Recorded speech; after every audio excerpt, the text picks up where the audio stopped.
There we shall hear the birds sing. We shall see fresh green hills and fields of corn undulating like the sea. With these words, the Italian writer Boccaccio begins his famous novel Decameron, written in the hills of Tuscany in the year 1350. Something extraordinary was happening in these Tuscan fields. In less than 3 generations, this gentle landscape would spawn a generation of artists, writers, and architects who would change the course of civilization. The dogmatic traditions of the Middle Ages, in force for over 1,000 years, were coming to an end. A new movement was afoot. For the early pioneers, Dante and Petrarch, it was a search to recapture the legacy of ancient Greece and Rome. But for the Florentines, it was above all a search for beauty, for excellence, for individual achievement. We are fortunate to have an actual witness to these heady and exciting times. His name is Giorgio Vasari, who in the mid-16th century wrote the first biography of artists of the Renaissance. It is undeniably true that if the artists of our own time were justly rewarded, they would produce even greater works of art. Through his words, and through recollections from artists like Michelangelo and Da Vinci, we will once again encounter the golden era of the Renaissance.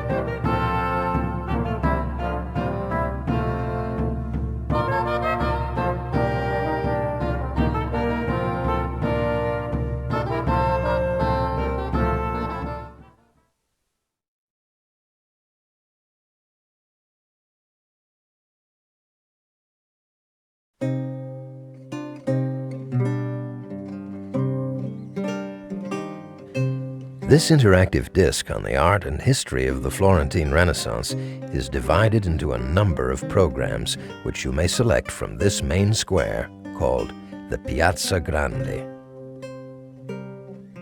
The main program starts in the Building of the Arts in the center of the piazza. From the Arts Building, we enter a courtyard where you may select from a program on Renaissance architecture, Renaissance painting, or Renaissance sculpture. Each of these programs starts with an overview.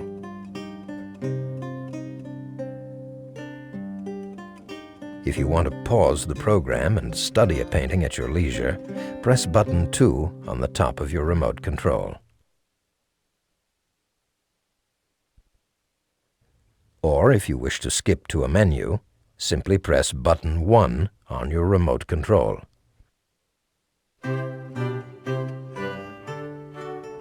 The painting overview leads you to a room where you may select programs on the painters Masaccio, Botticelli, Da Vinci, or Raphael.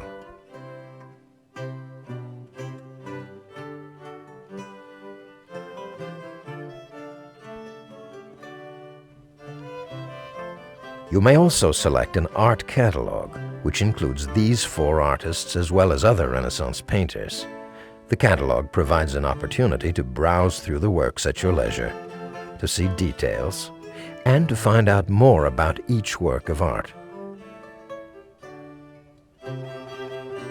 The same is true for the sculpture overview. After this overview segment, you may select programs on Ghiberti, Donatello, and Michelangelo.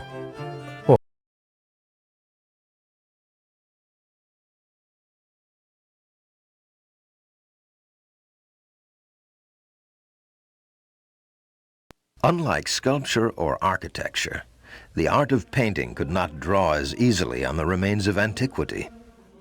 Italian art had long been absorbed in the Byzantine style, which had little regard for naturalism, and instead used a stylized repertoire of gestures and expressions.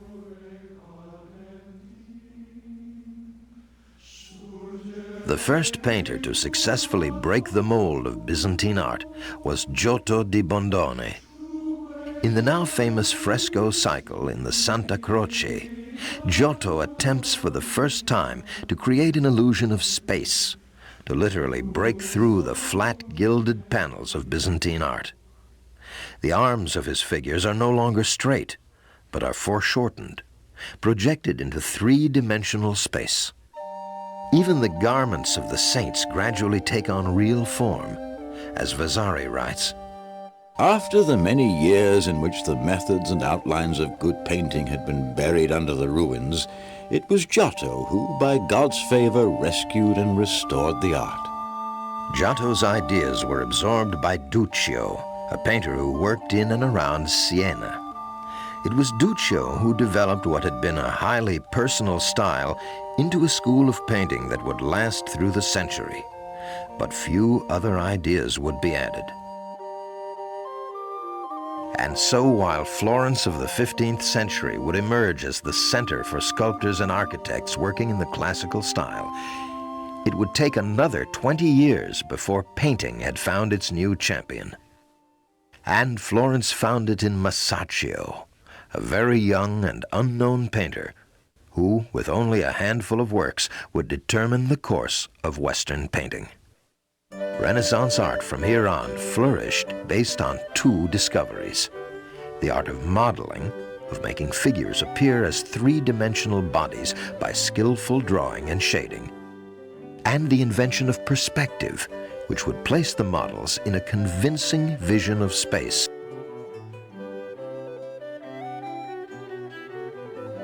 Piero della Francesca, who worked in and around Arezzo, concentrated on perspective.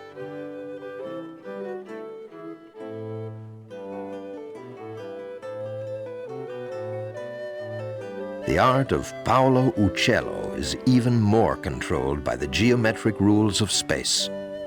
Uccello was, according to Vasari, fully obsessed with the finer points of perspective. He would be up all night, working on the vanishing points of his drawings, and when his wife called him to come to her bed, he would say, "Ah, but how lovely this perspective is." Meanwhile, others perfected the art of drawing and modeling, as in the graceful portraits of Filippo Lippi, or the elegant lines and flowing garments in the art of Sandro Botticelli.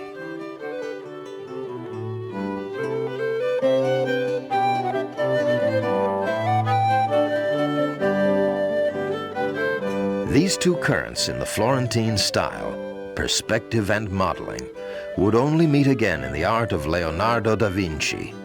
For the first time since Masaccio, it is da Vinci whose perspective is convincing but not obtrusive, while his angels and young Madonnas recapture all the beauty of the Quattrocento art of Florence.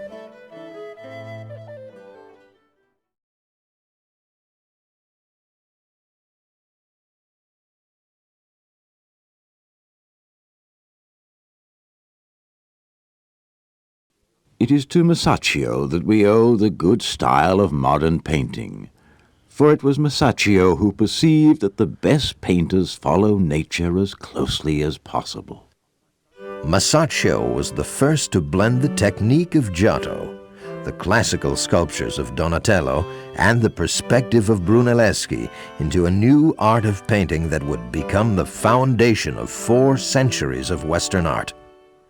It appears for the first time in a fresco cycle which Masaccio painted in the church of Santa Maria del Carmine from 1421 to 1423. The figures of Masaccio, like the Saint Mark of Donatello, stand free, firmly planted in their own space. Their features are full of self-confidence, filled with an inner resolve. The garments flow freely and convincingly around what we almost believe are real human bodies.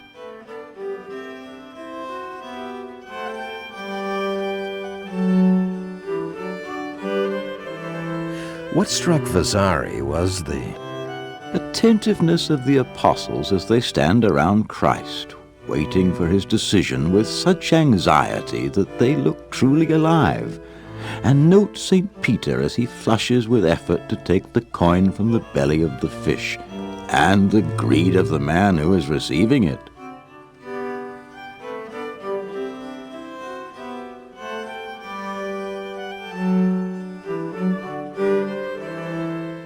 Perhaps the most beautiful of these frescoes is the expulsion of Adam and Eve from paradise. Unlike the stylized nudes of Gothic art, these are real people with a beauty that rivals the nude sculptures of antiquity. Vasari says, His paintings were remarkably soft and harmonious. The way he matched the flesh tints of his heads and nudes with the color of drapery, just a few folds as it appears in true life. With his unique talent, Masaccio would probably have become one of the leading painters of his time. But before his art could fully develop, Masaccio suddenly died at the age of 26. There was a rumor, never confirmed, that he may have been poisoned. And so the young man who gave the impetus to modern art was buried a virtual unknown to the general public in the same church that holds his paintings to this day.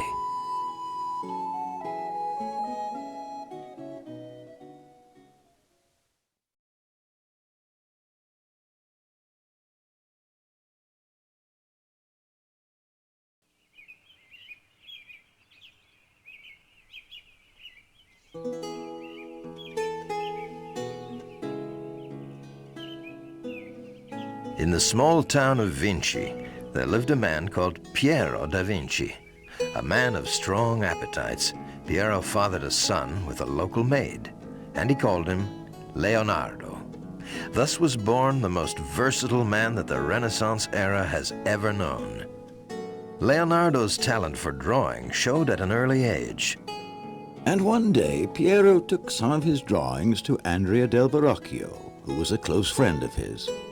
Andrea was amazed, and so Leonardo entered the Verrocchio workshop. Before long, Leonardo was making such progress that Verrocchio allowed him to paint one angel in a panel the master himself was working on, the Baptism of Christ. Compared to the capable but dry treatment by Verrocchio of Christ and the angel at his knees, Leonardo's angel shines as truly a being from another world. Leonardo then painted a Madonna, a very fine work which came into the possession of Pope Clement VII.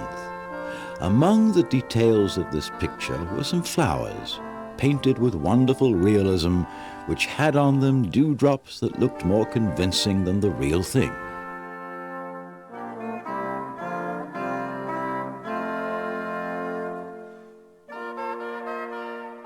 This same care for detail and perfection is evident in Da Vinci's first large altarpiece, the Adoration of the Magi. It contains a number of beautiful details, especially the heads. But like so many other paintings by Leonardo, it remained unfinished.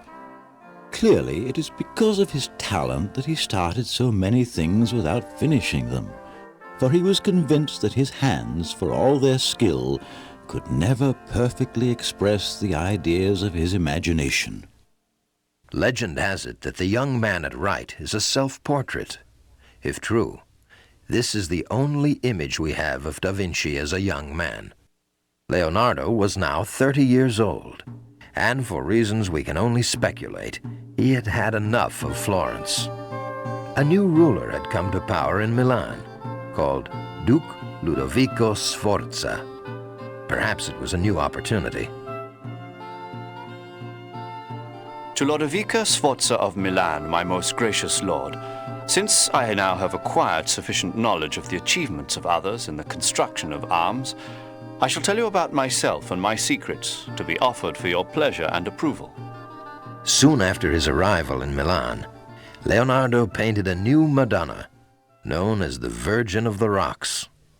This time, Leonardo sought to capture the grace of Mary and convey feminine beauty and maternal love as no man had done before.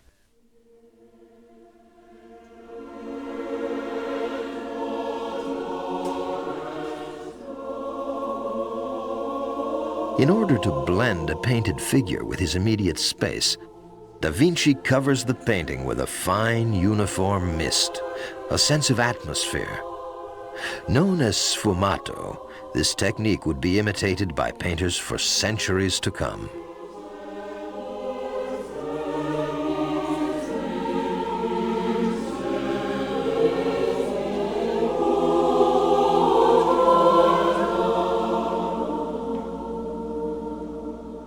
A short while later, Leonardo is again absorbed in sketches drawn after people he encountered in the streets of Milan.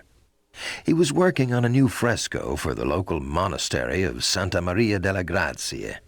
The theme, as requested by the prior, is the Last Supper of Christ.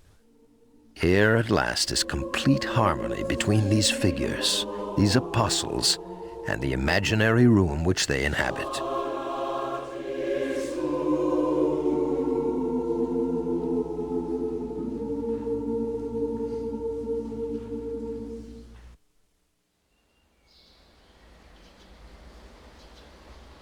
In 1499, the Duchy of Milan was overrun by the French, and at long last Da Vinci returns to Florence. By then, Florence was a different city, a duchy itself, no longer the seat of Republican freedom. But there is a man called Francesco del Giocondo who commissions a portrait of his wife. Her name is Mona Lisa. It is Leonardo's last attempt to capture the eternal beauty and mystery of womanhood. To keep La Gioconda entertained during the long sittings, he arranged for musicians and singers to play her favorite songs. Actually, he worked on the painting for 4 years and then still left it unfinished. But Leonardo reproduced every living detail. The eyes with their luster and moistness, the nose, rosy and delicate, the mouth like living flesh. One would swear that its pulses were beating.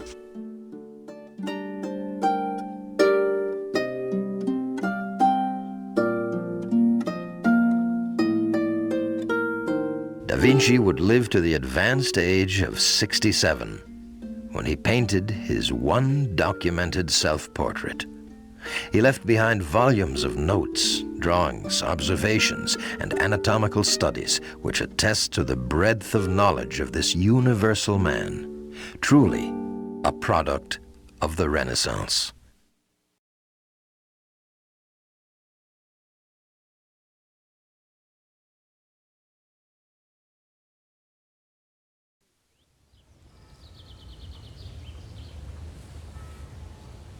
Raphael de Santi was born in Urbino on Good Friday in the year 1483 at 3 o'clock in the night.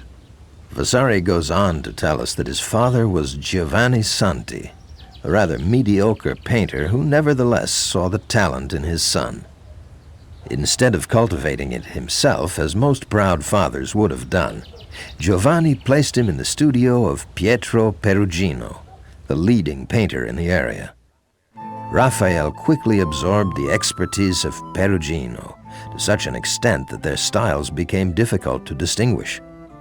Soon thereafter, in 1504, Raphael took a pilgrimage to Florence to see the work of Masaccio, Botticelli, and above all, Da Vinci.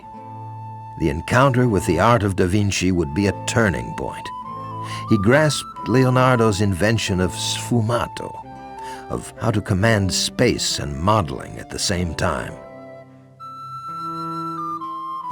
And so, Raphael would accomplish what the old master himself had not been able to do, to establish Da Vinci's art as a style from which generations of painters could draw inspiration.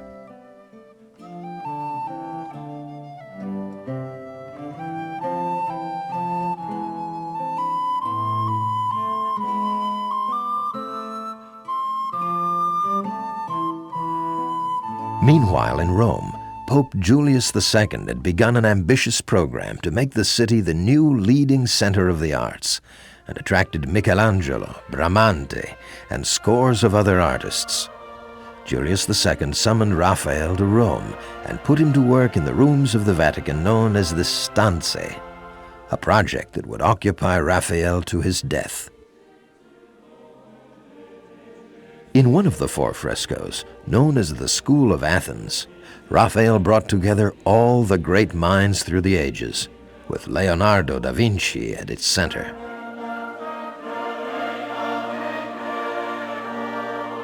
The brooding figure in front, representing Diogenes, is often thought to be Michelangelo, a rival of Raphael in the court of Julius II, while the young man at left, gazing directly at the beholder, could be a self-portrait of the young Raphael himself.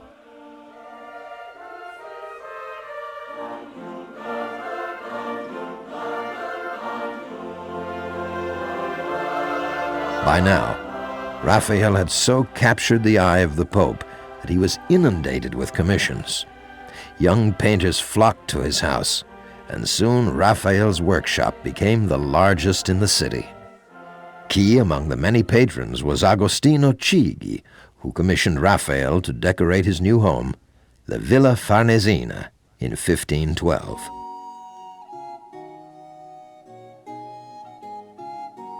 Only 12 years separate this goddess on a shell from the Venus of Botticelli, but between them lies the passing of an age. The art of Da Vinci and Michelangelo, and all of Florence absorbed by the unique genius of the young painter from Urbino.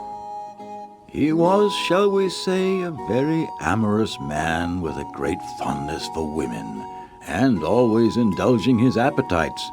And in this his friends were probably more permissive than they should have been. This lifestyle and the ever-increasing load of work became too much. While working on his last masterpiece, the Transfiguration of Christ, Raphael collapsed and died on June 4th, 1520. It was his birthday. He had just turned 37 years old.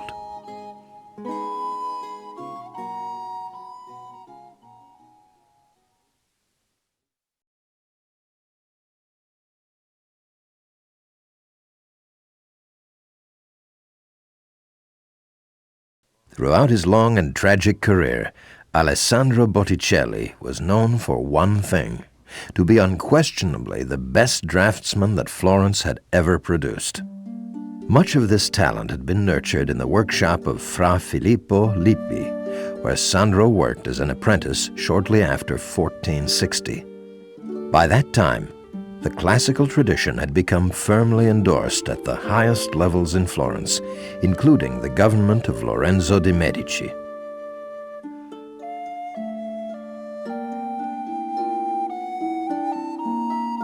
With these powerful connections, Botticelli ventured to do what no painter had done since Roman times: to make a full-size portrait of the nude goddess Venus. It would become his most famous painting, and one which would set the mark of his style.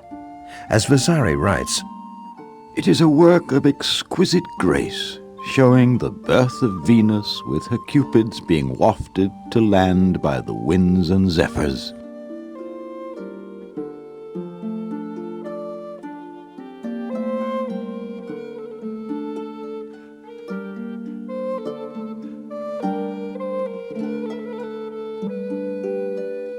But as the century drew to a close, a brief but violent counter-movement set in, headed by the fanatical monk Savonarola.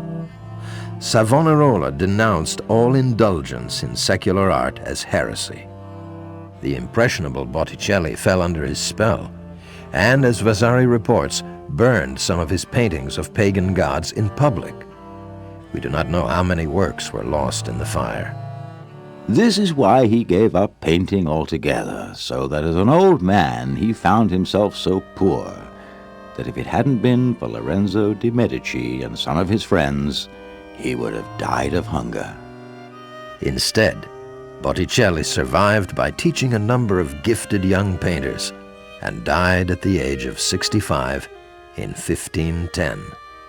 With him went an art of graceful elegance and disegno, beauty of design that has seldom been surpassed.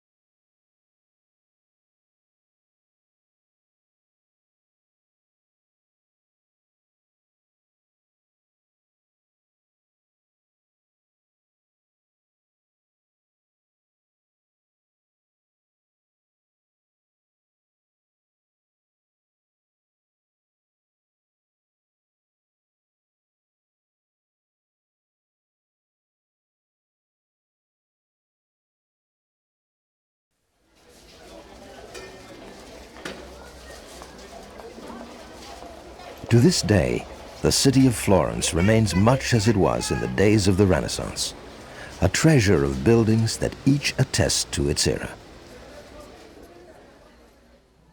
Like the rest of Italy, the fall of the Roman Empire led to an age in which only churches were built in stone to last. From the 8th century onward, most churches were built in the heavy and simple Romanesque style with its faint echo of Roman arches.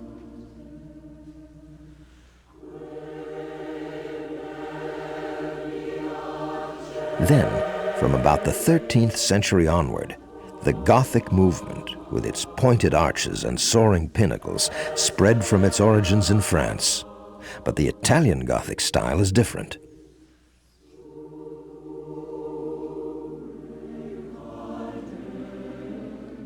It still retained much of the dark and intimate mood of Romanesque, a place of refuge from the wars and disease that ravaged Tuscany through the 14th century.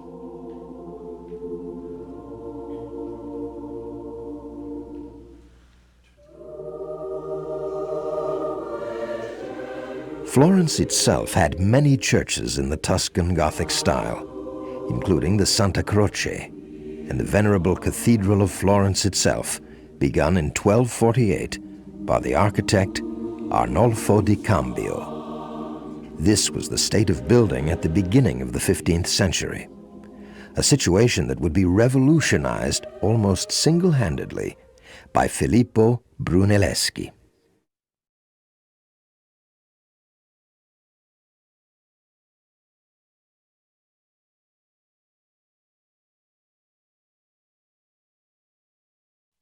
Brunelleschi was raised as a goldsmith and sculptor, but his loss of the baptisterium competition to Ghiberti threw him in despair.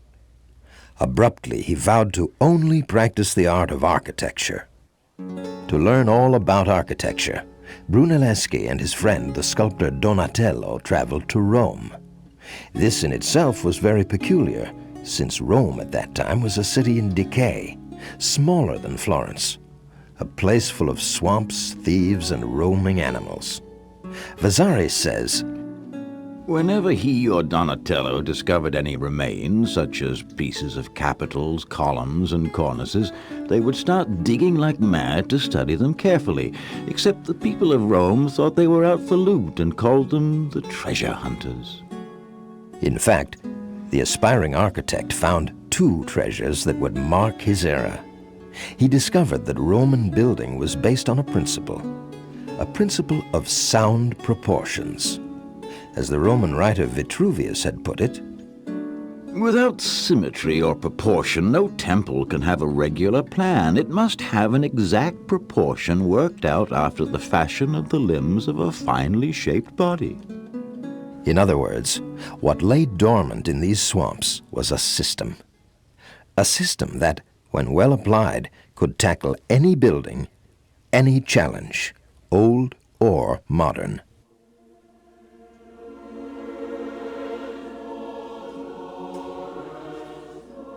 And in the process of sketching his observations in a notebook, Filippo made another discovery, that a building in our vision with all its lines seems to converge into a central vanishing point. It became the law of perspective, a law that would become immensely valuable to the painters and draftsmen of the Renaissance.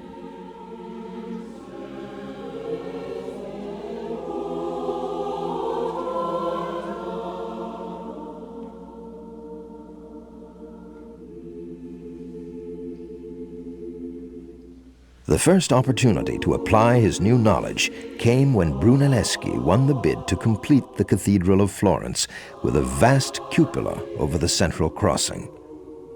Not since Roman times had anyone dared to cover such a vast space, 138 feet in diameter, 120 feet above the ground. But Brunelleschi had studied a very similar problem in the Pantheon, built in 125 AD in the center of Rome. He knew the secret of the Pantheon. The large dome is made up not of one, but two separate shells, one supporting the other, both sharing the weight. It is this principle which Brunelleschi applied to the dome in Florence, and although much of Florence pronounced him mad, the system worked. On August 31st, 1436, the last stone was placed and the dome was closed. It was an achievement unrivaled since the age of the Caesars. What's more, it was dramatic proof that the laws of Roman architecture worked, that they could be applied to the problems of modern Italian buildings.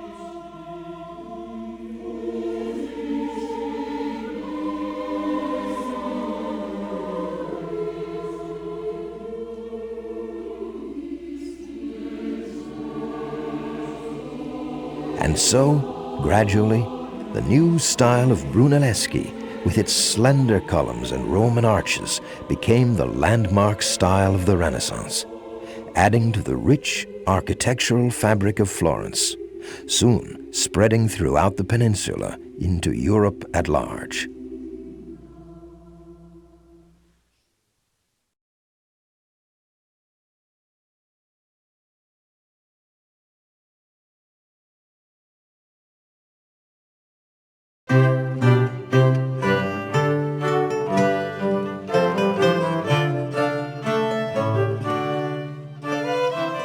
To visit Florence, you may choose any of these highlighted buildings on the map.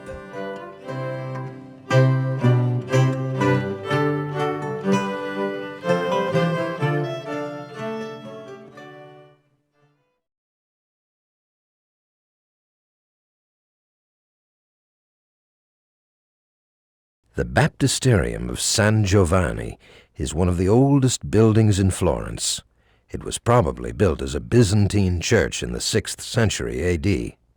The typical Tuscan exterior of white and green marble came from a quarry in Prato and was added 6 centuries later. Many Renaissance architects, including Brunelleschi, thought the Baptisterium had in fact been a Roman temple. The Ponte Vecchio is one of the most famous landmarks of the city, known for the many jewelry shops that straddle the bridge. This is a tradition that goes back to well into the 12th century, when the bridge was not only the city's main connection across the Arno, but also a safe spot for gold and silversmiths. Because of its beauty and fame, it was the only bridge that was spared from bombardments in World War II. The Santa Croce, built in the 13th century by Arnolfo di Cambio, is the pantheon where many of the Renaissance artists were buried. Among the many monuments for its artists, the Florentines are particularly fond of their monument for Michelangelo, built by his friend Giorgio Vasari in 1563.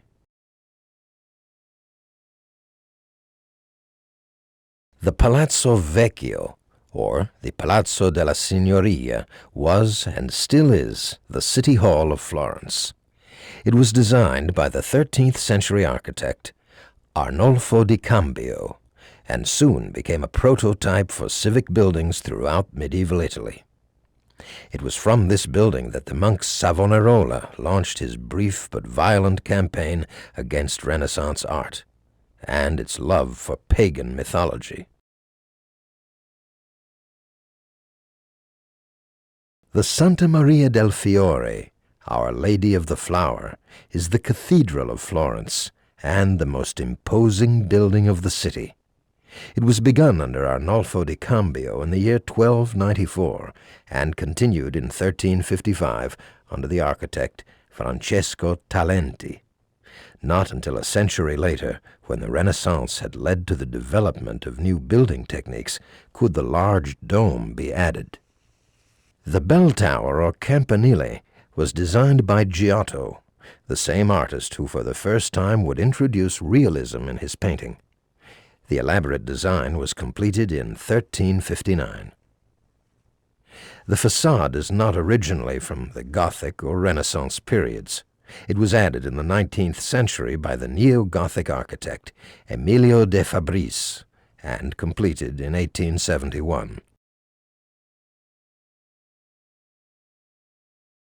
The Bargello was built in 1250 and soon became known as the headquarters of the militia and the prison of Florence.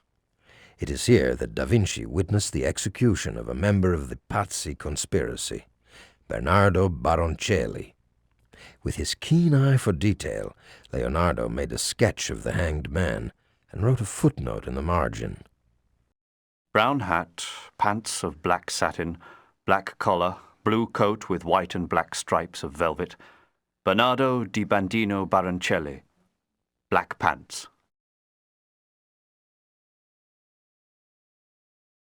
The Foundling Hospital is usually considered the first example of Renaissance architecture. It is here that Brunelleschi first introduced the slender arches on Tuscan columns, hallmark of the Renaissance style. Built in 1419 and decorated with terracotta medallions by Luca della Robbia, the hospital continues to operate as an orphanage to this day.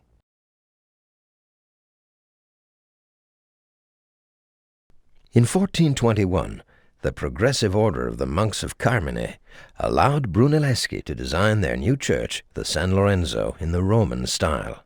The result was something no man in Italy had seen for 1,000 years. This new building wasn't soaring, but it wasn't dark and oppressive either. Instead, it appeared to float. Entering this space, you felt surrounded by a never-ending rhythm of the same theme. A carefully proportioned circle, repeated in arches and columns, vaults and naves, over and over again. Indeed, if nothing else, a true reflection of divine infinity itself. The Palazzo Medici Riccardi was the town residence of the Medici family for over a century. Built by Michelozzo in 1444, it housed the Lorenzo Circle of poets, painters, and architects, including Michelangelo and perhaps even Leonardo. Inside, the walls are covered with frescoes, including the famous Procession of the Magi by Benozzo Gozzoli. But the kings from the East are actually portraits of the Medici themselves, Cosimo the Elder, who built the palace, and young Lorenzo. The Uffizi, or offices, were built as the administrative center for the Medici administration of Cosimo I in 1560. The architect was none other than Giorgio Vasari. Although the use of elongated detail is derived from the Laurentian Library by Michelangelo, it was Vasari's idea to use iron rods in the masonry to support the open arches on the banks of the river. Today, the Uffizi is the leading museum of Florentine Renaissance art, with works by Leonardo da Vinci, Botticelli, and painters of the 16th century.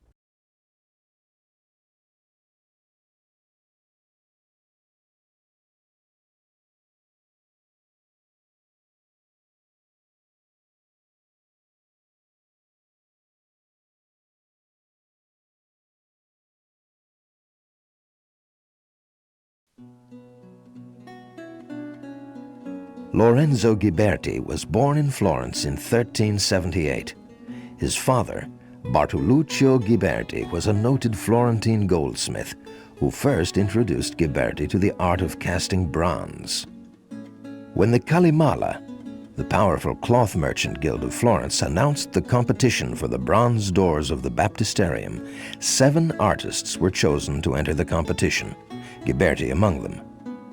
It is Ghiberti who is the most daring in his overall classic design, with the dramatic foreshortening of the angel and the strong physical beauty of the young Isaac. What's more, his design had been cast in one piece. Ghiberti wins the competition and would spend the next 10 years on casting 20 panels in all.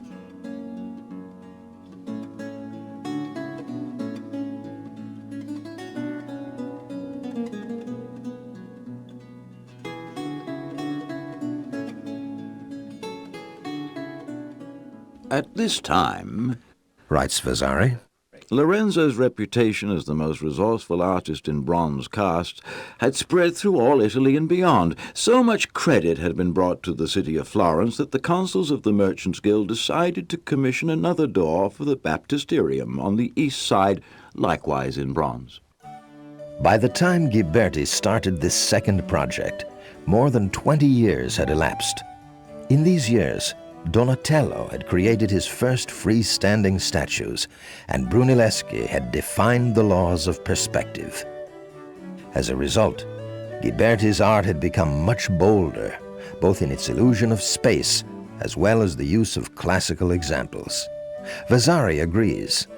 With practical experience, Lorenzo gained more and more facility and was encouraged to try his hand at more ambitious and difficult subjects. For the scene of Joseph and the Pharaoh, Lorenzo made a round temple in perspective, a difficult thing to do. As in the slaying of the giant Goliath and David cutting off his head in a proud, boyish attitude. The story of David and Goliath was a clear allusion to how tiny Florence had stood up against the military might of Milan.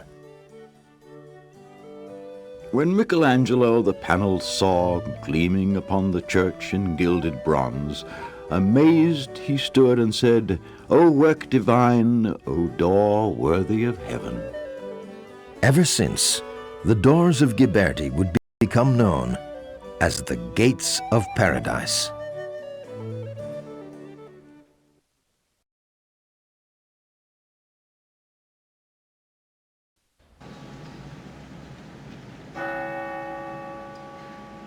Donato di Bardi, or Donatello as he was affectionately known by his friends, was brought up in the closing years of the 14th century in the household of Ruberto Mattarelli, a nobleman. He was trained in the workshop of Ghiberti and probably helped the master on the original doors of the baptisterium. In 1411, Donatello created his first full-length statue representing the apostle Saint Mark. In it, the young sculptor would make the most important statement of his century. For the first time since antiquity, a sculptor had made a figure of a man so lifelike, so poised and filled with inner strength, that he quite literally stepped out of the Gothic niche to stand on his own.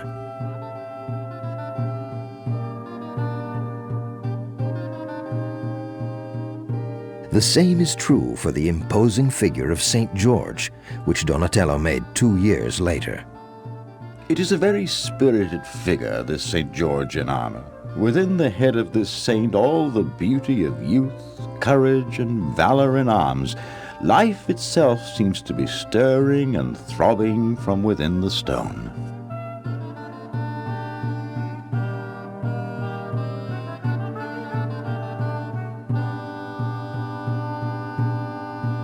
Then came the year 1430. Masaccio has just made his first and daring fresco of Adam and Eve, not naked in the Gothic sense, but with the full beauty of the nude human body. Donatello then does in bronze what Masaccio had done in tempera paint. he creates the first freestanding nude in more than 1,000 years in the figure of David. This figure is so natural in its vivacity and softness that artists find it difficult to believe that it was not actually molded on the living form.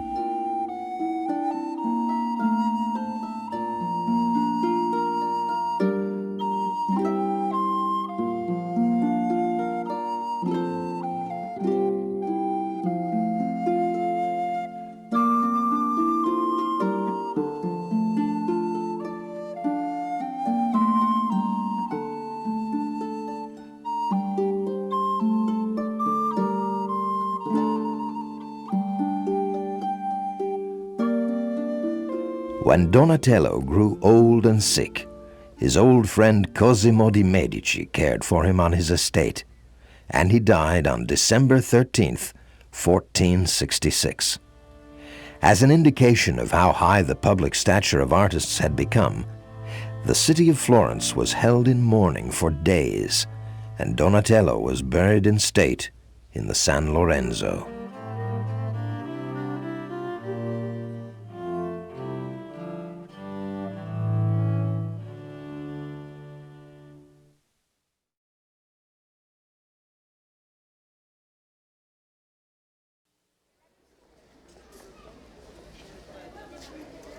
Domenico Ghirlandaio was a Florentine painter with a large workshop, who, according to Vasari, could charge as much as 1,000 florins for a fresco cycle.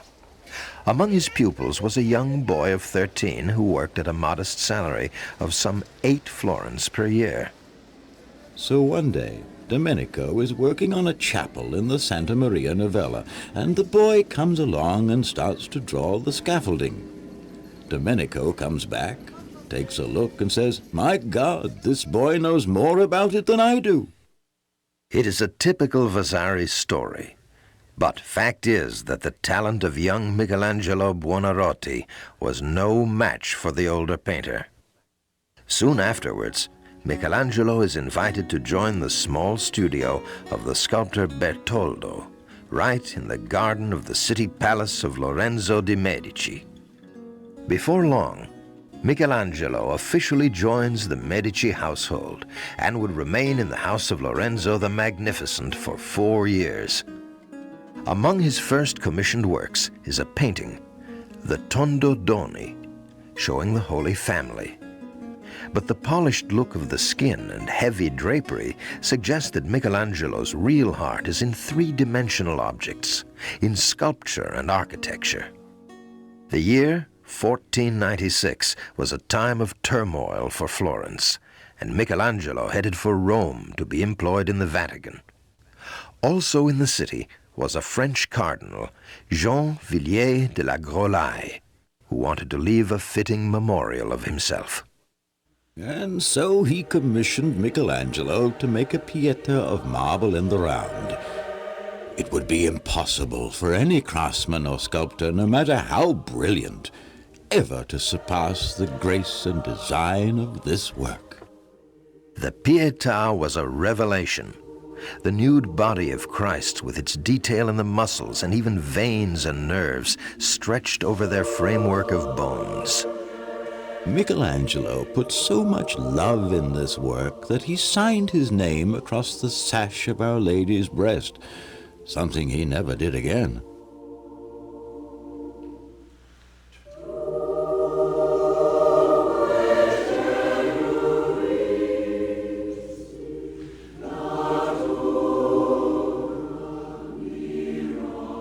Michelangelo did not sculpt a block of marble into a form.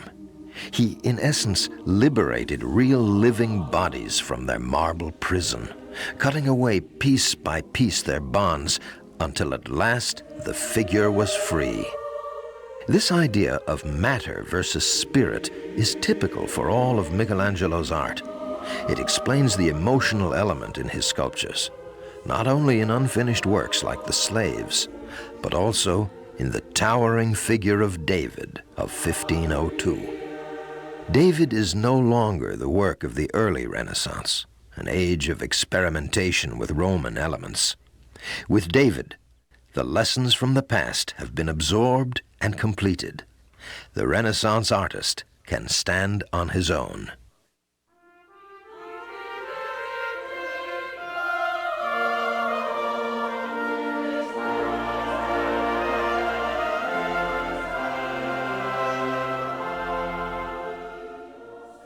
"20 long years would go by in which Michelangelo would create the vast fresco of the Sistine Chapel in Rome.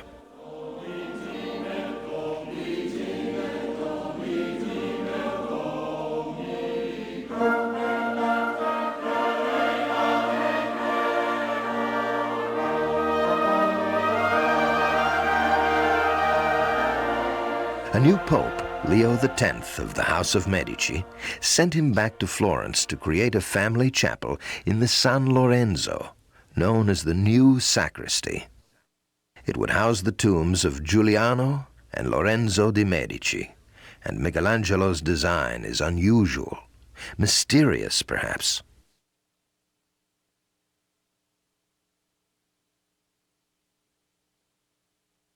The explanation may be found in a poem which Michelangelo himself would write, inspired by his somber figure of night. These, after all, were uncertain times, times of war and invasion, and the loss of republican freedom in the city. And against this turmoil, Michelangelo's sculpture quietly speaks. Quantil sono, when all about is war and woe, let me be but a simple rock. Not to see, not to feel is my great luck. So do not wake me then, and please speak low.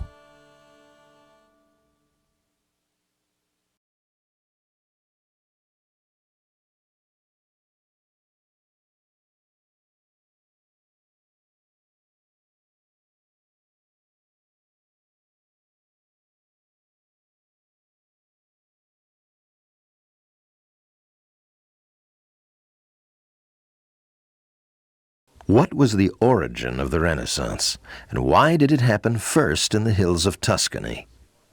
For one, the city enjoyed a stable and growing prosperity based on the trade in cloth and wool. People could afford to enjoy new movements in art. What's more, for almost 90 years, Tuscany was spared the catastrophic invasions and epidemics that had terrorized Italy in the 14th century. But most important, Florence was unique among the family of city-states in that it was a true republic. It had a city government that respected individual rights while enjoying a benign rule of the Medici family. That does not explain, however, why the long-held resistance of the church against the symbols of a pagan past would all of a sudden fall away. The immediate cause for this was the very survival of Florence itself.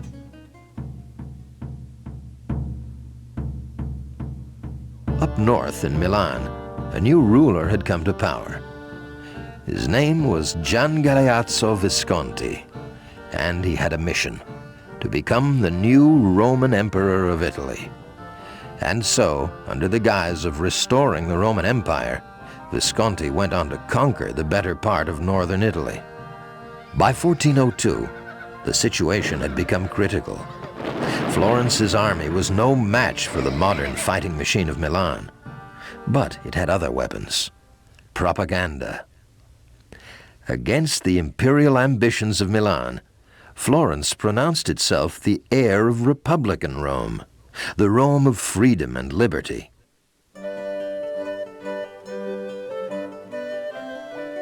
All of a sudden, art that followed the classical heritage gained a political significance.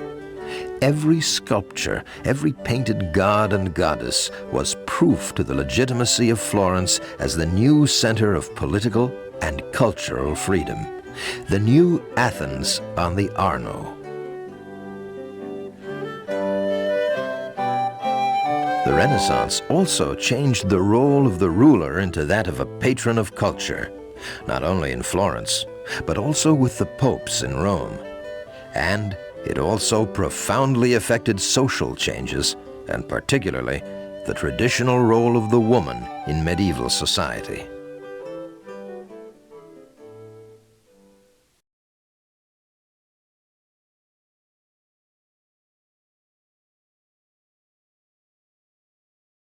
The rise of the Renaissance could not have happened as it did without its strong linkage to the House of the Medici and the three principal Medici chancellors who ruled the city for most of the 15th century. While most of Italy was ruled by tyrants, the Medici provided Florence with a free republic, respect for law and human rights, and the active support of the arts. The first and foremost chancellor of the early Renaissance was Cosimo de' Medici, who led the city from 1434 to 1464. The source of Medici wealth was its bank, the largest in Europe, with offices in London, Bruges, and Avignon. It was the credit of the Medici Bank which had made international trade possible.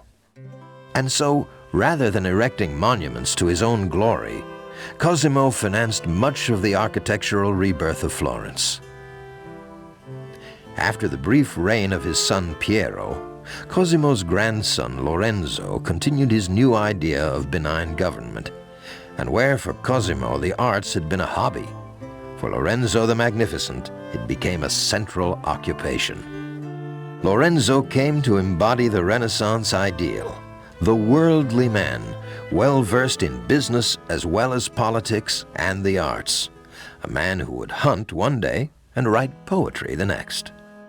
By the end of the century, Lorenzo had become so intimately involved with both the political and cultural freedom of the city that his death left Florence with an immense void. Turmoil followed, and less than a year after Lorenzo's death, the city was overrun by the French army of Charles VII. It would never regain its strength and liberty. Lorenzo de' Medici was dead, and Florence had died with him.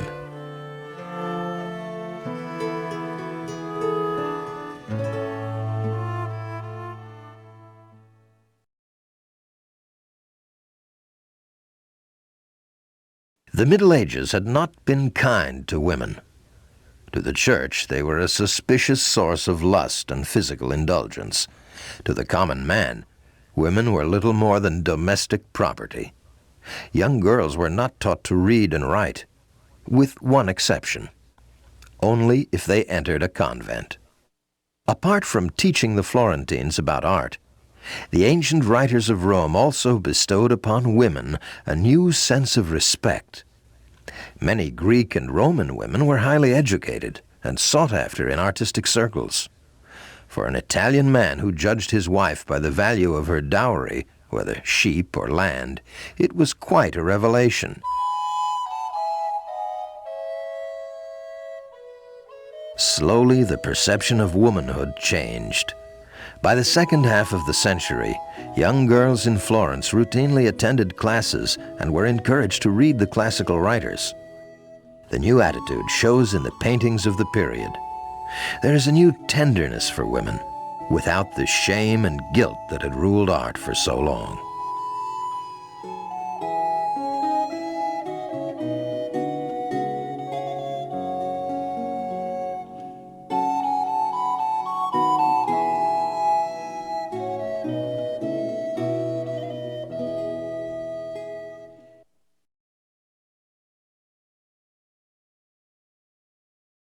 For much of the 14th century, the popes of the Roman Catholic Church had lived in exile in Avignon.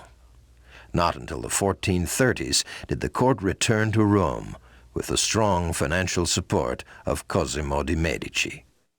But the true Renaissance of Rome would only begin in 1471, when Francesco della Rovere was elected the new Pope Sixtus IV. Sixtus rebuilt both the city and its army. More important, the new Vatican changed the balance of power in Italy. The precarious armed peace between Milan, Venice, Naples, and Florence. When Sixtus died, he was succeeded by Innocent VIII from Genoa, who made peace with Florence. To seal the new friendship, Lorenzo married his daughter Maddalena to the Pope's son Francesco. But that wasn't all.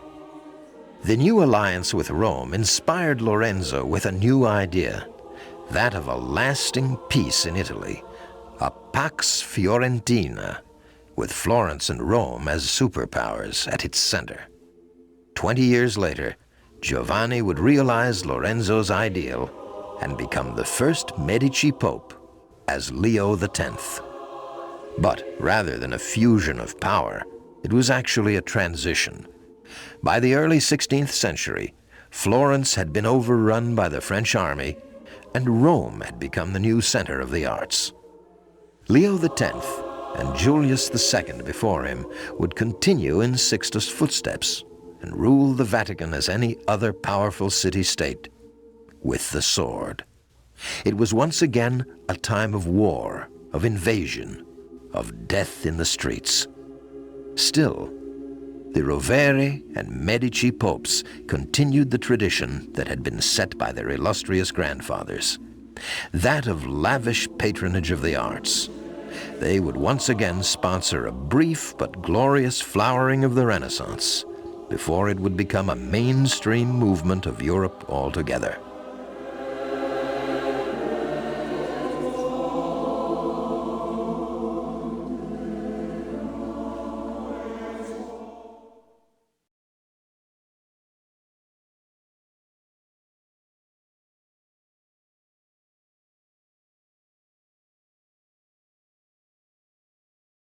I have endeavored to distinguish between the good, the better, and the best. I have tried, as well as I know how, to show people the sources and origins of various styles.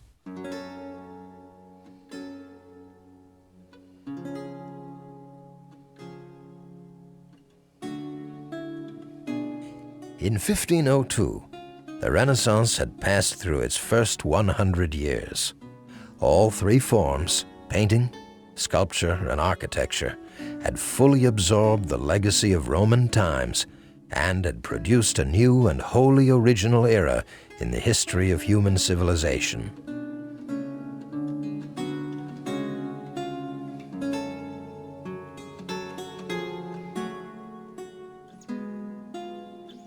But things were changing. The Renaissance was no longer confined to the circle of Lorenzo or the Valley of Florence. It had begun to spread, gaining momentum, new ideas, and new artists in the process. What had started as a pioneering idea was about to become a mainstream movement, the High Renaissance.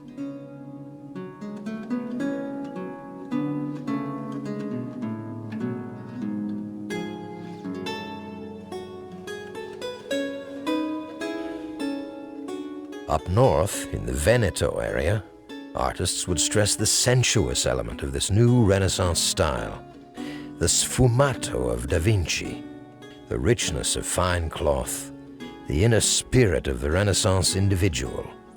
This was the school that produced artists like Bellini, Giorgione, and Tizian.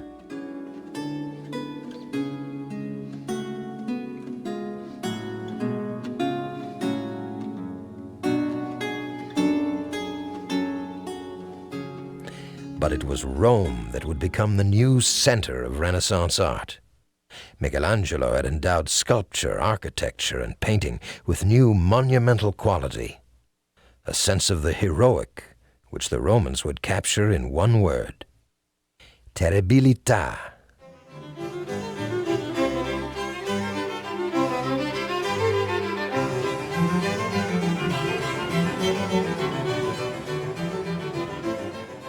The timing was key. Soon, the church would find itself in a struggle with Protestantism. Art would become the battle cry of the Counter-Reformation and ultimately produce the triumph of the Baroque.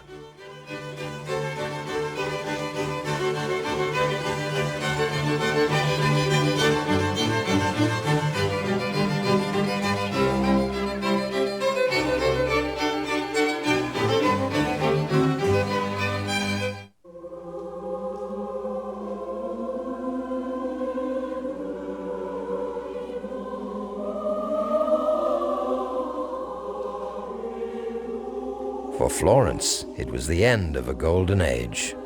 When the Medici returned, The city became a minor duchy like so many other city-states in Italy, and would remain so well into the 18th century.